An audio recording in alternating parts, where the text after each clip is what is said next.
Greetings. நம்ம first D pharm ஸ்டூடெண்ட்ஸுக்காக human anatomy physiology அந்த சப்ஜெக்டில் டாக்டர் முருகேஷ் எழுதின பேசிக் அனாட்டமி ஃபிசியாலஜி புக்கில் இருந்து த செல் சாப்டர் டிஸ்கஸ் பண்ணிகிட்ருக்கோம்.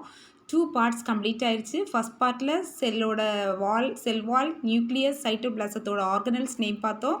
செகண்ட் பார்ட்டில் சைட்டோபிளாசத்தில் இருக்கக்கூடிய ஈச் ஆர்கனல்ஸோட எக்ஸ்ப்ளனேஷன்ஸ் பார்த்தோம். இன்றைக்கி என்னென்னா functions of a cells. Okay, functions of the cells. So cell அப்படிங்கிறது ரொம்ப ஸ்மால் மைன்யூட் ஆர்கனலாக இருந்தாலும், செல் ஒரு பேசிக் யூனிட்டாக இருந்தாலும் அதுக்கு நிறைய ஃபங்க்ஷன்ஸ் இருக்குது. ஸோ எத்தனை ஃபங்க்ஷன்ஸ் உங்கள் புக்கில் இங்கே கொடுத்துருக்காங்க அப்படின்னா 7 functions. Okay, first function ingestion and assimilation. Ingestion and assimilations. Ingestion அப்படின்னா அது எடுத்துக்கிறது, வெளியே இருக்கக்கூடிய ஒரு சப்ஸ்டன்ஸை செல் உள்ளாடி எடுத்துக்கிறது தான் இன்ஜெஷன். அசிமுலேஷன்னா எடுத்துக்கிட்ட அந்த பொருளை அது நல்லா டைஜஸ்ட் பண்ணி அதில் உள்ள எசன்ஸ் எல்லாம் அதுக்கு உள்ளாடியே எடுத்து அதை யூஸ் பண்ணுறதுக்கு தான் பேர் அசிமுலேஷன். பாருங்கள், the cell ingest the chemical substances like amino acids. எல்லாருக்கும் தெரியும் அமினோ ஆசிட்ங்கிறது ஒரு ப்ரோட்டீன் உருவாகணும்னா அதுதான் பேசிக் யூனிட். நிறைய அமினோ ஆசிட் பெப்டைடுங்கிற ஒரு லிங்கேஜ்னால் கனெக்ட் ஆகி உருவாக்கக்கூடிய ஒரு காம்போனண்ட் தான் ப்ரோட்டீன். இப்போது இந்த செல் என்ன பண்ணுதுன்னா, எதை இன்ஜெஸ்ட் பண்ணுதுன்னா, எதை எடுத்துக்குதுன்னா அமினோ ஆசிட்ஸை எடுத்துக்குது. எங்கேருந்து எடுத்துக்குது? Intercellular and interstitial fluids. Intercellular fluid அப்படின்னா 2 செல்லுக்கு இடப்பட்ட பகுதியில் இருக்கக்கூடிய ஃப்ளூயிடு. இன்டர்ஸ்டீஷியல் ஃப்ளூயிட் அப்படின்னா செல்லை அரௌண்ட் பண்ணி ஃப்ளூயிட்ஸ் இருக்கும். எப்படின்னா இது பிளட் கேப்லரிஸ்லேருந்து எஸ்கேப் ஆகி வந்த ஃப்ளூயிட்ஸு. இந்த ஃப்ளூயிட்ஸ் வழியாக தான் ஆக்சிஜன் டிரான்ஸ்மிஷனாக இருக்கலாம், நியூட்ரிஷன் டிரான்ஸ்மிஷன் செல்லுக்கு நடக்குது. புரியுதுங்களா? ஸோ அப்போ இந்த சப்ஸ்டன்ஸ் எல்லாம் அந்த ஃப்ளூயிட்லேருந்து செல் எடுத்துக்குது. Ingesting. Okay, so these substances are used to build up the complicated substance like protein, because already I have told amino acid is the basic unit for the synthesis of protein. Okay, so this amino acid is taken from this intercellular and interstitial fluid and it is used to build up the protein in the cell. So this activity is done in the cells. That's why it is the first function. Ingestion and assimilation. Next one is growth and repair. Growth and repair. Okay, so growth வளர்றது, repair ஏதாவது damage ஆச்சுன்னா அதை repair பண்ணுறது. Okay, so the ingested and assimilated materials are used to synthesize the new protoplasm. அதான் வளர முடியுது அதால். அதாவது இந்த எடுத்துகிட்ட பொருளை இன்ஜெஸ்டட் பண்ண மெட்டீரியலையும் அந்த இன்ஜெஸ்ட் பண்ண மெட்டீரியலை டைஜஸ்ட் பண்ணி அது ஒரு அழகான ஒரு ப்ரோட்டீனாவோ ஒரு ரெக்கரான ஒரு மெட்டீரியலாக மாற்றுது. அதுதான் அசிமுலேஷன் பார்த்தோம் இல்லையா? ஸோ அதை வச்சு இது ஒரு நியூ புரோட்டோபிளாசத்தை உருவாக்க முடியுது இந்த செல்லால். அந்த புதிய புரோட்டோபிளாசத்தை அதால் உருவாக்க முடியதுனால தான் அதோட செல்லோட சைஸ் இன்க்ரீஸ் ஆகுது. It leads to increase the size. Cell வளர்றதுக்கும் அதுக்கப்புறம் size and growth of the செல்ஸோட க்ரோத்துக்கு, புரியுதா? சைஸ் இன்க்ரீஸ் ஆகுது, அதோட செல் க்ரோத்துக்கும் இதுதான் ஒரு ஃபேக்டாக இருக்குது. நியூ புரோட்டோபிளாசம் சிந்தசிஸ் ஆகுது. அது சிந்தசிஸ் ஆகிறதுக்குள்ள காம்போனன்ட் அந்த ப்ரோட்டீன் எங்கேருந்து கிடைக்குது? Ingested and assimilated food materials. Okay, also it worn out parts of the cells are replaced by this process. Repair, growth சொன்னேன். நியூ புரோட்டோபிளாசம் என்ன பண்ணுது? செல்லோட க்ரோத்துக்கும் அதோட சைஸ் சேஞ்சஸ்க்கு இன்க்ரீஸுக்கும் யூஸ் ஆகுதுன்னு சொன்னேன். ரிப்பேர் அப்படின்னா டேமேஜ்டு பார்ட்ஸ். செல்லுக்குள்ளே ஏதாவது ஒன்று டேமேஜ் ஆயிடுச்சுன்னு வச்சுக்கோங்களேன், அதை ரீப்ளேஸ் பண்ணக்கூடிய அந்த ப்ராசஸையும் செய்கிறது செல் தான். ஆல்சோ கொடுத்துருக்காங்க worn out parts means that is a damaged parts of the cell is replaced by this process. Okay, next one is metabolism. Listen, so here there are 2 processes are there in this metabolism. One is anabolism and another is catabolism. One is anabolism and another is catabolism. Anabolism means already I have told the ingested and assimilated food material used for the growth and repair, no, that same only. So எடுத்த ஒரு மெட்டீரியல்ல இருந்து ஒரு பொருளை உருவாக்குது amino ஆசிட்டை எடுத்துட்டு அதை ப்ரோட்டீனாக உருவாக்குது. புரியுதுங்களா? இது anabolism. Ingested and assimilated food material is used for the growth and repair. செல்லோட வளர்ச்சிக்கும் அதோட ரிப்பேருக்கும் ஃபுட் மெட்டீரியலை எடுத்து யூஸ் பண்ணுது. அதுதான் அனபாலிசம். சிந்தசிஸ் தான். ஓகே. கேட்டபாலிசம் அப்படின்னாலே பிரேக் டவுன் அப்படின்னு சொல்லுவாங்க. அனபாலிசம்னா சிந்தசிஸ் சொல்லுவாங்க. சிந்தசிஸ் ஆன ஒரு ப்ரோட்டீனால தான் அதுக்கு க்ரோத் ஆக முடியுது, ரிப்பேரை டேமேஜ் மெட்டீரியலை ரிப்பேர் பண்ண முடியுது. ஆனால் இங்கே கேட்டபாலிசம் அப்படின்னா என்ன ஆகுதுன்னா ப்ரோக் டவுன். இங்கே என்னன்னா ஃபுட் மெட்டீரியல் வந்துச்சுன்னா அதை உடச்சி அதிலேருந்து எனர்ஜியை ரிலீஸ் பண்ணுற வேலையை செல் தான் பண்ணுது. அது catabolism. In which food material is broken down to release energy. Okay. Cell broke down the the materials which it was taken from the fluids. Okay.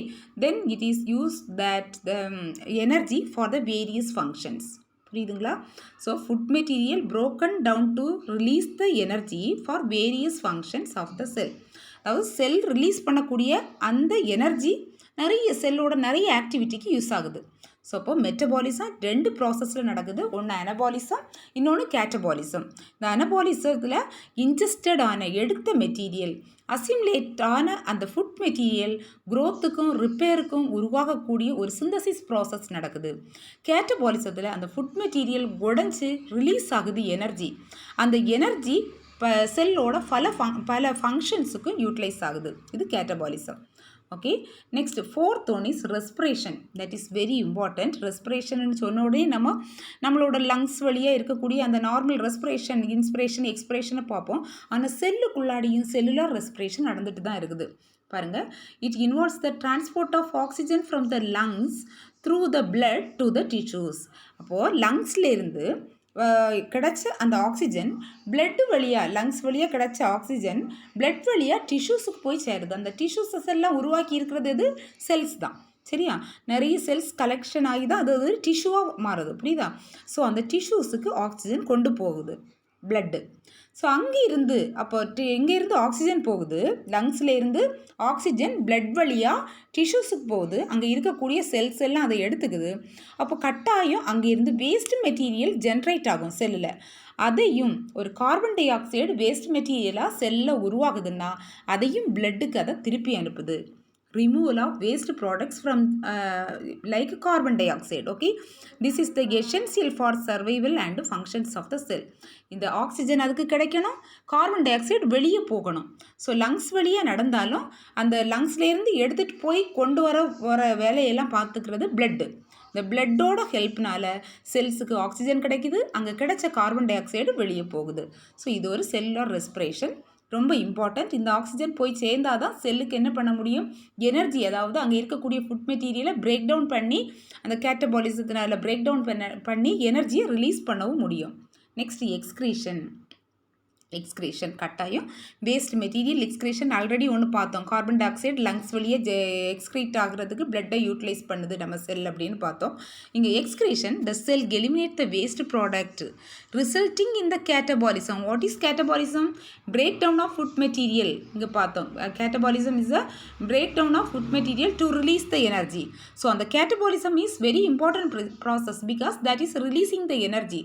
That energy is utilized for various functions of our cell. Okay, so during that release of energy, what is happening? Some waste products also releasing. Okay, so that waste products will be released into the interstitial fluid.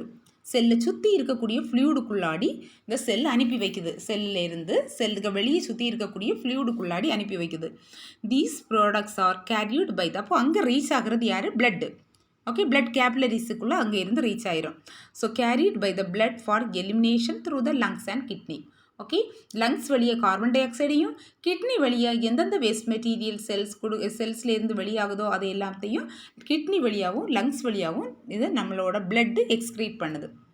இப்போது செல்லுக்குள்ளாடி உருவாகக்கூடிய waste material இண்டஸ்ட்ரீஷியல் ஃப்ளூடுக்கு செல் அனுப்பி வைக்குது. அந்த இண்டஸ்ட்ரீஷியல் ஃப்ளூடில் இருந்து செல்லை சுற்றி இருக்கக்கூடிய அந்த ஃப்ளூடில் இருந்து பிளட் வழியாக அது எங்கே ஆகுது? எக்ஸ்க்ரீட் ஆகுது. இந்த எக்ஸ்க்ரீஷனுக்கு மேபி கிட்னியாக இருக்கும், இல்லைன்னா லங்ஸு யூட்டிலைஸ் பண்ணுது. Next irritability and contractility. Irritability and contractility. Irritability அப்படின்னா பாருங்கள் ஒரு இரிட்டேஷன். கான்ட்ராக்ஷன் ஒரு இரிட்டேஷன் அப்படின்னா வெளியிலேருந்து ஒரு ஸ்டிமுலேட் நமக்கு அந்த செல்லுக்கு கிடைக்குதுன்னா அந்த செல் உடனேயே என்னாகும், இரிட்டேட் ஆகுது. அது ஒரு ஜஸ்ட் உடனே அந்த இரிட்டேஷனை அது ரெஸ்பான்ஸ் பண்ணக்கூடிய விதம் தான் என்னது, கான்ட்ராக்ஷன். இப்போ செல் ஒரு ஆக்டிவாக இருக்குது அப்படிங்கிறத நம்ம இதில் நம்ப முடியுது. பாருங்கள், cell is active by means of these two functions because it is response to any stimulus. எந்த ஸ்டிமுலஸ், ஒரு ஃபிசிக்கல் ஸ்டிமுலஸாக இருக்கட்டும், கெமிக்கல், தெர்மல், எலக்ட்ரிக்கல், மெக்கானிக்கல், எந்த ஸ்டிமுலஸ் ஆனாலும் செல்லை போய் ஸ்டிமுலேட் பண்ணிட்டுன்னா செல் அதுக்கு ரெஸ்பான்ஸ் பண்ணும், அது கான்ட்ராக்ட் ஆகும். புரியுதுங்களா? ஸோ இரிட்டேஷன் ஆகும், otherwise it will get contracted. இந்த ரெண்டு ரெஸ்பான்ஸ் வழியாக தான் செல்லோட ஆக்டிவ், நான் ஆக்டிவாக இருக்குது என் செல் அப்படிங்கிறத அது காட்டுது. புரியுதுங்களா? ஸோ இங்கே நர்வ்ஸில் எப்படி இம்பல்ஸ் ஜென்ரேட் ஆகி கண்டக்ட் ஆகுதோ அதே மாதிரி இந்த செல்ஸ்லேயும் இம்பல்ஸ் கண்டக்ட் ஆகுது. புரியுதுங்களா? Next reproduction. 7th function reproduction. Cell வளர்ந்தாச்சு, ஒரு ஆப்டிமம் சைஸ் ஆகியாச்சு, அதுக்கு மேலே செல்லுக்கு வளர முடியாது, ஒரு மேக்ஸிமம் சைஸ் தான். புரியுதுங்களா? அதுக்கப்புறம் அதுக்கு டிவைட் ஆக தான் முடியும். அது வரைக்கும் வளருது, வளர்ந்ததுக்கப்புறம் ஒரு மேக்ஸிமம் சைஸ் வந்ததுக்கப்புறம் செல் என்ன ஆகுது, மெச்சூர்ட் செல் ஆகி அது என்ன ஆகுது, செல் அடுத்த டிவைட் ஆகி டாட்டர் செல்ஸை உருவாக்கணும். இந்த ரீப்ரொடக்ஷன் ப்ராசஸ் செல்ஸ் பண்ணுறதுக்கு கூட 2 மெத்தட்ஸ் தான் இருக்குது. ஒன்று meiosis and mitosis. Mitosis and meiosis 2 process வழியாக ரீப்ரொடக்ஷனை செல் பண்ணுது. Okay, so these are the functions. Only 7 functions are given in this book. First, ingestion and assimilation, growth and repair, metabolism, respiration, excretion, irritability and contractility, and reproduction. Thank you for watching.